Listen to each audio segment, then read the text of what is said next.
it is me, Shantae, and I am back again. I am still celebrating Black History Month and have had the opportunity to watch um, three so far movies about Black history, and they have all been really good, um, really informative, and just um, thinking about and remembering, all of the things that um, got us where we are today as African Americans, all of the things that we contributed to reconstructing and helping build the United States. So I am still working in my calendar, but before I go through my calendar again, um, I wanted to just share a little bit this time about African American history today. It's still history from years ago, but then it's also present today. And I'm gonna just put this right here. But some of you might think, well, Shantae, why are you, doing videos and talking about Black history? If we want to know, about Black history, we can go look it up. Yeah, you can go look it up, and you're gonna find some really good information. But for myself, I felt the need to record and just enjoy and just, share with others that want to hear. And so if you want to hear some stuff about Black history, stop by my YouTube channel, stop by my social media page, and just get a little bit. It's just so nice. And I'm so happy to see all of the other people that are contributing. Congratulations to some Black-owned businesses that I have seen online. I see parents that are rejoicing over their children starting businesses. I see young African American women who are doing great things, and men. And it's so exciting because that is what we need to do as a people, is contribute to society to make the world a better place, right? So what I was thinking was, every year for Black History Month, I pull out some of my regalia, and I have worn African regalia around the house and out in the community for years, and my children have seen me wearing it, and and they be like, okay, there's mama. Yes, it is me, mama. But I wanted to talk about why I wear some of the things I wear and what I'm wearing. So, if you see me out in the community, you'll be like, what does she have on? It's just so different. I have on things that represent my culture. And so I wanted to talk about it. This that I have on now is a caftan. This is a caftan, and it is also known as a dashiki. So when I grew up, before I came to North Carolina, it was very common in the inner city to see dashikis worn. My mom wore dashikis, all of her friends wore dashikis, and we knew them as dashikis. But now, as time has gone on and things have evolved and changed, the term dashiki is more for male wear, and the term caftan is more for female wear. But I grew up and I wore this type of attire at Black History Month and Black History programs, and we all called it a dashiki. So I wanted to look it up and just, see what was going on with that, and why, are these things worn around Black History Month, and why did I grow up in a community and I see people with, these different types of clothes. I don't really see a lot of it here in North Carolina, but definitely back home, you can go home at any time and purchase all kinds of beautiful African wear up north.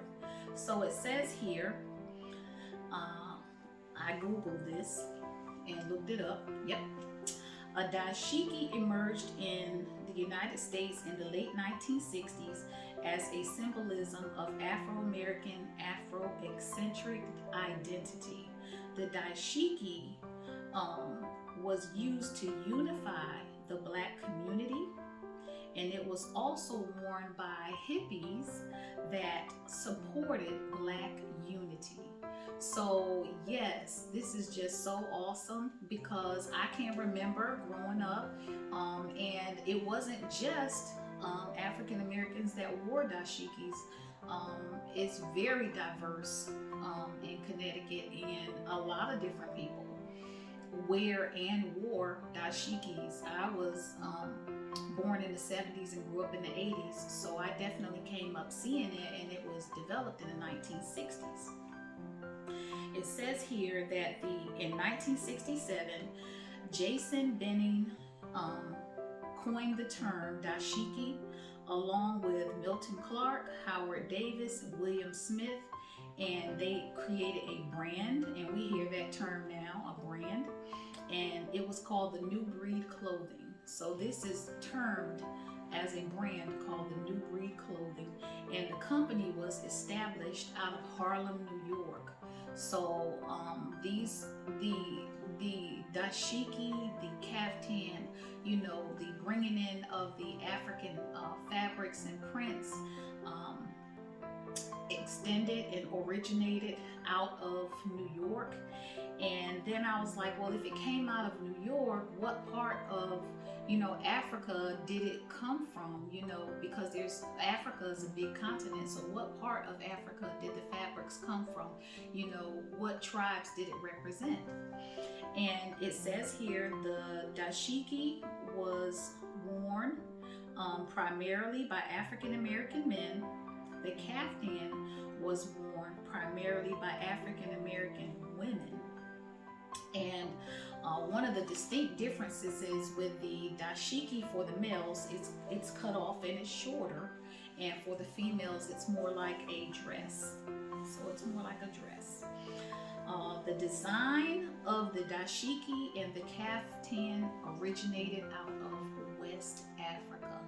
So the beautiful colors and the prints that we have here are originated out of West Africa, probably even more parts of Africa now, because we have so many African people that have migrated here to live in the United States. But it's just so nice to have a piece of this history, and I am so happy because it's all within reach.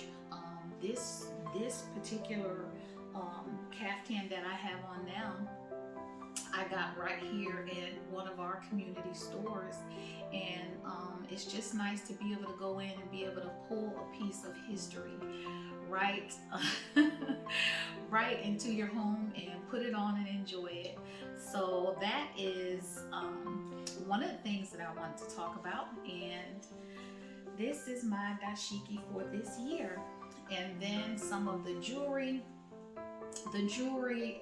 African American jewelry. Remember, you know, or some may not know that, you know, in the continent there's lots of wood. There's lots of wood and different gems and stones and wood carvings of African kings and queens and different featured people. And so, you know, just wearing, you know, the wooden carvings, which this one came from the islands, which is, they are also descendants of the African descent. This also came from the islands. Just different pieces that you can collect, you know, and let that be a part of celebrating your African American heritage and your African descent and your African culture. So that is ooh, paper cut. That is a little bit about our regalia. the type of clothing that we wear, that you may see some people wear, and that's the history behind it.